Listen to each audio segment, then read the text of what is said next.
Kai, feeling a little under the weather, still made it to Bev Francis Powerhouse Gym on Long Island to help aspiring young bodybuilder Rick Francois learn a few things about training chest and about what it takes to be a bodybuilder.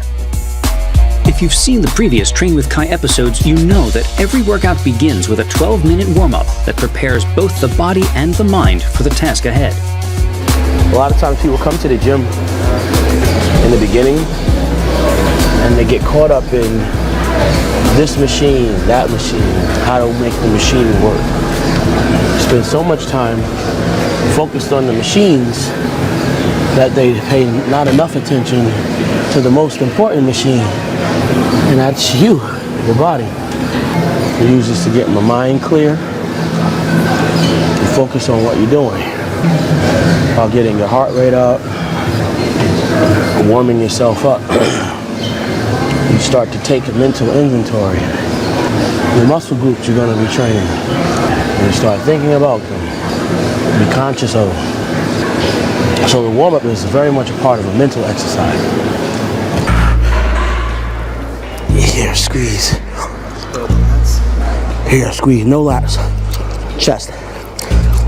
You drop the ball until I can't see it. Right back up to the top. Constant flexion on your chest. When we started the workout, I think I was still in shock. I mean, I was just really awestruck. The first thing I could say to myself was, I'm actually standing next to Kai Greene. That was the first thing. I'm not watching a video, I'm actually sitting next to Kai Greene. Take it back, and back up, right up, squeeze here. Take it back, squeeze here. Good, let's go. Born in Port-au-Prince, Haiti, Rick emigrated to New Jersey at a young age, and similar to Kai, grew up in a somewhat dangerous and economically depressed area. Also like Kai, he was inspired by comic books and superheroes and began to build his body. This eventually led him to the stage, where he won the New Jersey NPC Teen and First Timers class of the Mid-Atlantic, and then the teen class of Muscle Beach, and the light heavy, novice and teen at the New Jersey State Championships. His goal now is to take those early successes and build upon them. I had no idea how difficult this was going to be, actually. I mean, he was just tweaking my form ever so slightly, but it made all the difference. Flexion hard. 16. He's very wise, and he's a really good teacher. He found different ways to help me understand the concept he was trying to get across. 19. You ever see a most muscular done this way, where you're pulling your arm, you're using your chest, the contraction of your chest, to pull your arms across.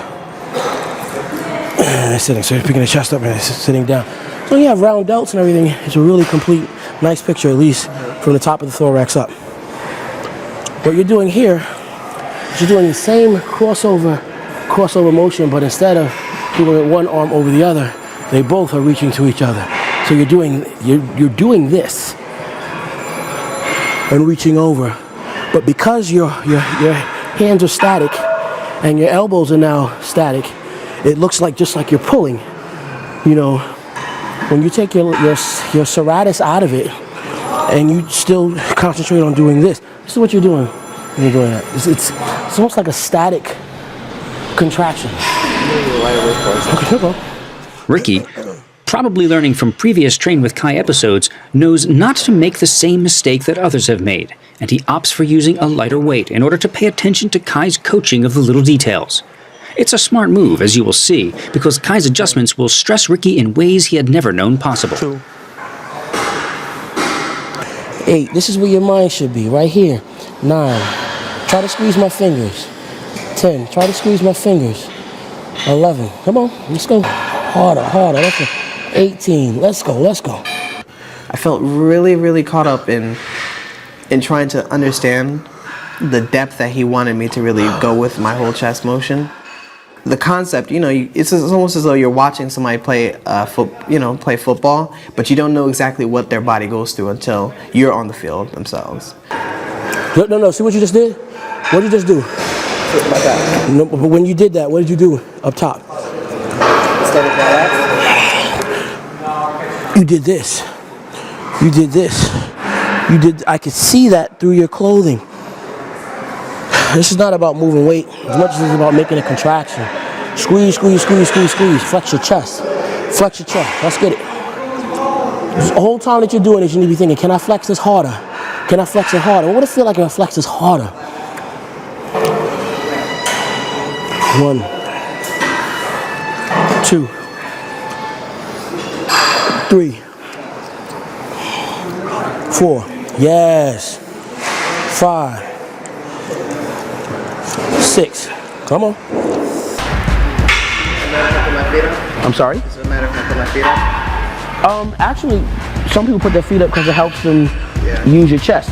And yeah, if you want to, if you feel comfortable that way, knock yourself out. I knew that what he was telling me and trying to get me to do was extremely valuable, but my muscles just weren't responding anymore. It was kind of frustrating actually, but I guess I should have expected it. Whoa, okay.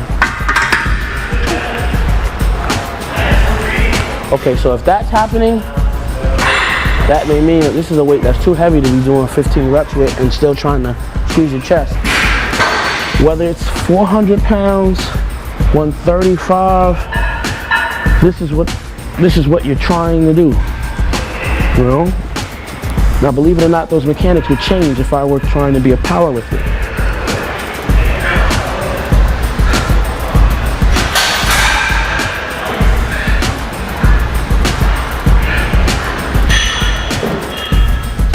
I finally had to give in and start to admit to myself that I needed to greatly reduce the weight. Not just a little either, in order to get the most from the session with Kai. That looks pretty. Real pretty. After finishing this exercise, Kai notices a photo among the many pictures of great bodybuilders from the past and uses it to illustrate a point. What he's doing is he's reaching across himself, but he's not just reaching across and holding himself. He's flexing, he's using his mind to call these muscles online and to contract. As they contract, they bring his arms over. So while his arms are here, he's applying pressure where these muscles have contracted, they've pulled his arms together, and now he's using isometric tension to keep a contraction on his chest. Does that make sense? All right. Now whether he raises his arms up, or in this case, brings them down. Sure, his serratus is working a little bit, but in order to do what he's doing, he's resisting each arm and using the contraction that you just did that allows them to pull your arms over to hold them down here. So that's a contraction. Now, he's finishing that by trying to use his mind and remember to flex his his traps, and then flexes his shoulders by trying to pull his arms apart simultaneously. So he's got a contraction occurring here this way, a contraction occurring this way, and a contraction occurring this way, and then putting his traps into it.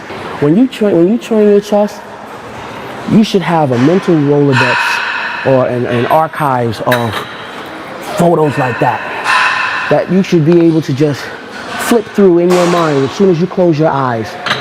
You should be able to see the best photograph of Berta Fox, those beautiful black and whites they have in Arnold Schwarzenegger's Encyclopedia of Bodybuilding.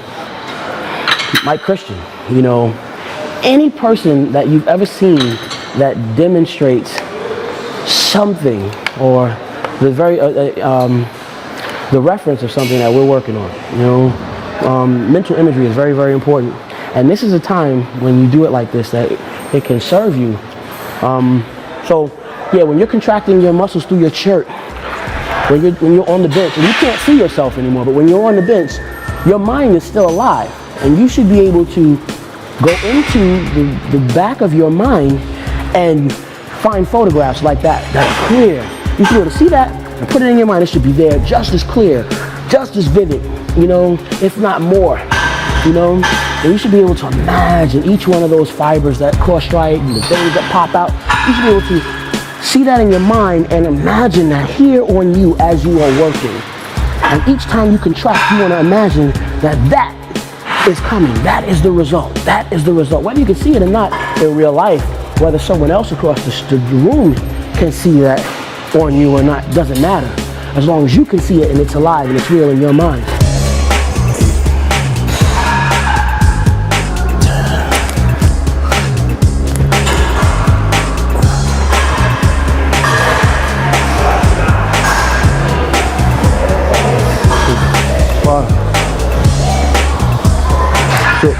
Stretch it out.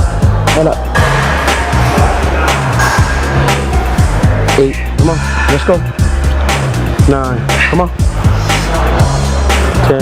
Come on. Let's go. 11. That's crap. Let's go, man. This is light ass weight. Let's go.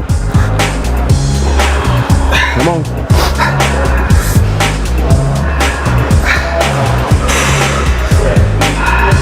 Okay, throw that away. The purpose, the benefit of being able to use lighter weight is to walk through some of those mechanics that you would otherwise take for granted and leave on the sideline for the sake of moving heavier amounts of weight. Nobody to impress here. Act like that camera is not here. Never mind if your boys will talk about you. I saw Kai do that. He was using light ass weight. I could do that. Maybe you can. Could I come here and try to impress you? Or you? Maybe. On a good day. But right now,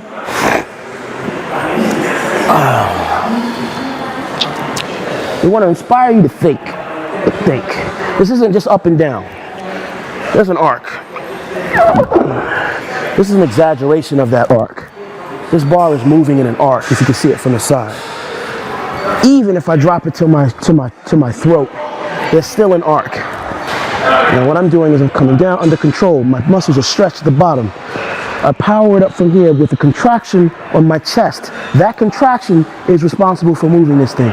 Throughout the complete range of motion, I have control. My muscles, the contraction of my muscles are what's making this bar move. I think movement, my muscles respond accordingly. This bar moves as a product of that. This stuff stopping short up here, that's ridiculous. Full range of motion. Stretch your muscle, contract it. Stretch your muscle. You notice at the bottom where it's stretched, there's still tension on the tissue. The tissue is still under contraction, even in a maximum stretch. Squeeze.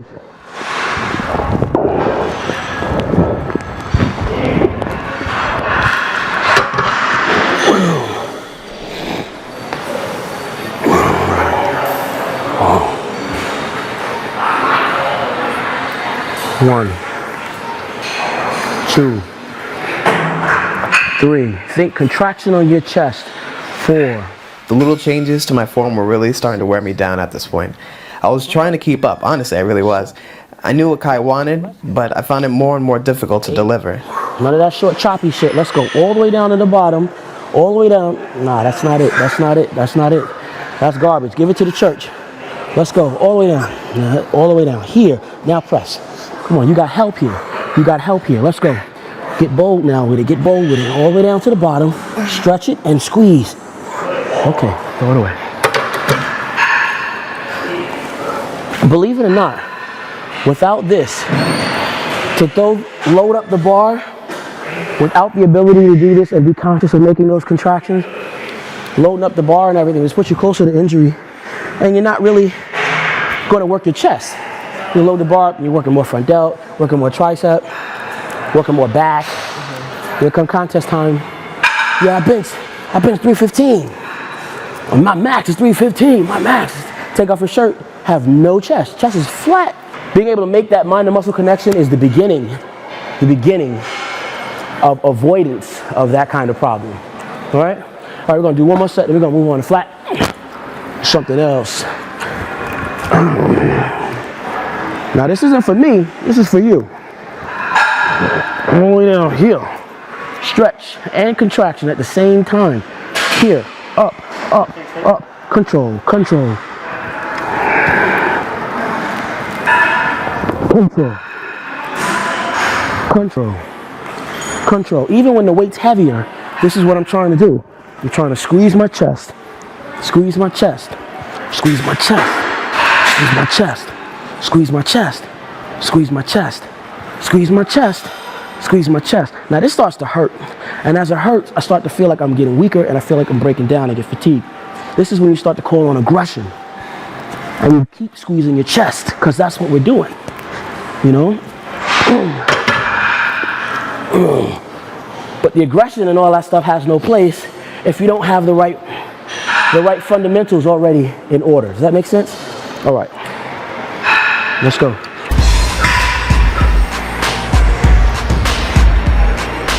One, two, three, four. Squeeze your chest. Let's get it. 5. Chest all day. Let's go. 6. Chest all day. Let's go. Kai was really pushing me. It definitely took me to a new level, and at one point, I thought I was gonna have to make a quick bathroom break. Just to settle the system. There's another time for forced reps and spotting. This isn't that time. It is important to remember that weight training for bodybuilding is isolation training. We want to single out a particular muscle or group of muscles and put pressure on them to grow in a way that is more focused than standard weightlifting can accomplish.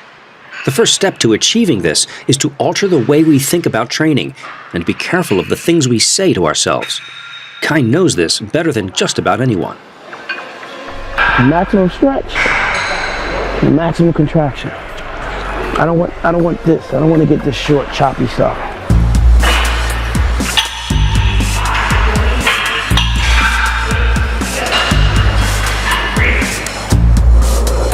Once we start moving on to, the flies, even that threw me off also. That threw me off. When I usually see people do flies, their arms just open straight out and they just do the whole contraction. It's a single movement for them.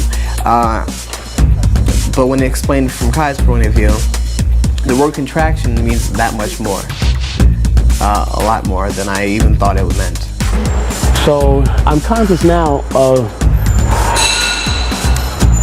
how the words used inspire me to think. When I think press, I'm thinking triceps, front delts, and chest. When I think, in order to do this movement, I'm thinking just contract my chest. So when I'm trying to contract, I'm trying to stretch and contract my chest. So with that, I'm not, let's see what your form looks like. This is a difficult and subtle point Kai is trying to make. Instead of thinking press, which is a thought only about moving the weight and may cause you to recruit muscles other than the pectorals, think only about contracting the chest muscles, and the weight will move automatically, but in a way that is most productive for that target muscle. It looks good. I see press though. I see press, but before I tell you it's wrong, I'm trying to think about what it looks like when I do it, because it could be possible that I'm thinking one thing and what I'm actually demonstrating is something else. So I want to try to walk through it again.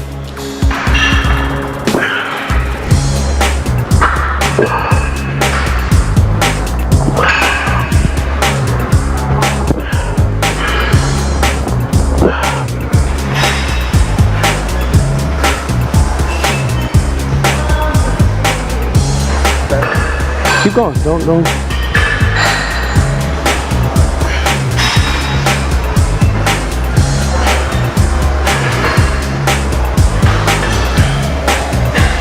All right, stop.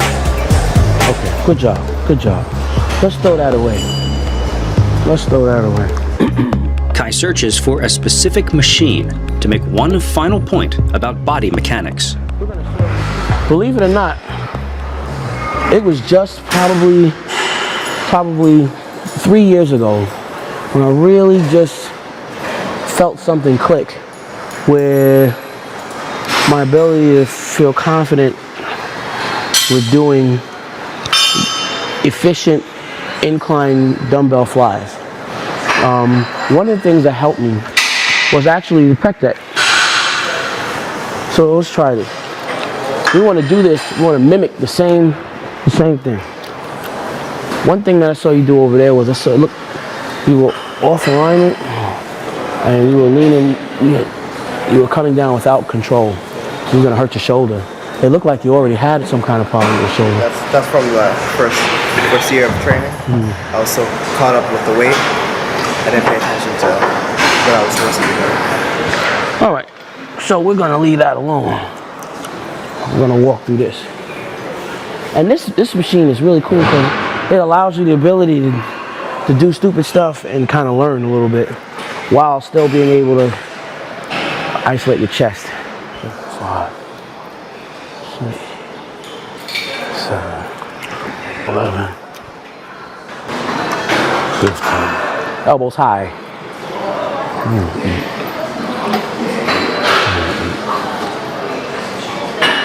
I knew that what he was telling me and trying to get me to do was extremely valuable, but my muscles just weren't responding anymore.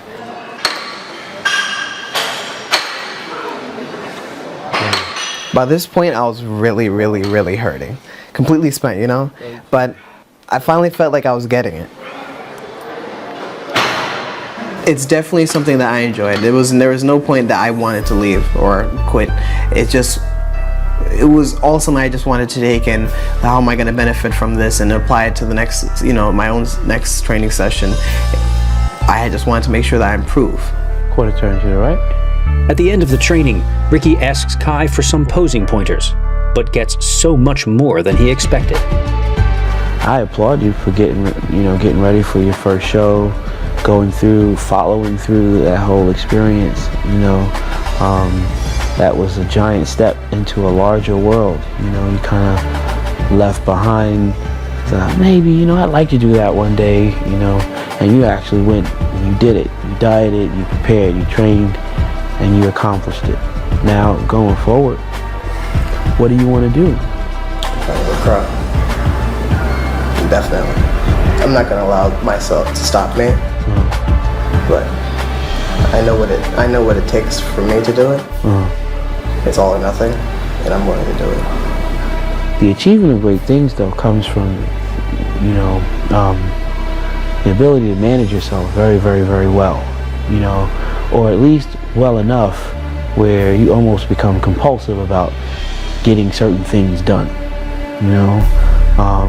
You have to set a standard for yourself that is very, very, very high, and you have to manage yourself to keep your thoughts where they need to be in order to allow you to be successful at what you're trying to do. One way you can say, absolutely I can, is not with your mouth, but with your actions, and actions are the product of thought. So if you're continuing to think, like I was saying when we were training, am I doing this as good as I can? Can I command more from myself? Am I connecting with this muscle as intensely as I can connect? Am I training hard enough? Can I train harder? Your thoughts are going to be everything. Someone can stand here today and see you go through your poses and be like, okay, well, either you have it or you don't have it or whatever. But in truth, who are they to say? They don't know. There are people that 20 years ago, 15 years ago, stood there with me and called out those poses for me just like I called them out for you. And with each quarter turn and with each, grimace, staring back at myself in the mirror, trying to, do the right thing and be, demonstrative of being the good athlete, can they see my potential? Will they believe in me? In truth, I don't even know those people anymore. So going forward from here today, this experience is not, to be coming back here thinking, okay, I'm gonna pose for Kai Greene and, I have nothing to tell you. And whether I do or don't, it's not gonna make or break what you will go from this point on and become, what you will achieve in your life. Because I don't have no say over that, you do, So what you choose to do, what you choose to get out of this experience today is up to you. It's such a big job what you're saying you want to be able to do that some things cannot be a sticking point. It just can't. You know what I mean? It's like, someone says, hey, I want to be able to bench 500 pounds. But as soon as you put 2 quarters on the bar, they're bitching and talking about how the bar hurts. That's heavy. Damn, the bitch starts oozing out of them. You want to tell them, dude, what are you talking about? I'm not going to talk about how stressful my diet is anymore. I'm not going to talk about how, even certain pieces of our despair has to be like, we just don't have time for. After working with and talking to Kai, he helped me realize it's okay to devote large amounts of energy to a goal which is worth having. If you want something big, you're gonna have to give a lot to get it. In this sport, or any sport, really anything in life. I'm a powerful dude. I can command into existence what I say, and I'm not afraid to do the work necessary to make it so. There's a certain kind of resilience and toughness that you are also gonna have to, be willing to accept. It just comes along with it. I can't be a king and walk around looking like a peasant, doing things that are expected of a peasant. If I am a king, then I am a king, and I expect of myself to do the things that a king does. So you're recognizing yourself as a powerful dude, and if you are really that, then do your abs. Stay on your diet when you need to. When you say you're going to do something, follow through with it. Don't get distracted by the flash. The lesson in this is that you're able to do what you need to do when you say you're going to do it.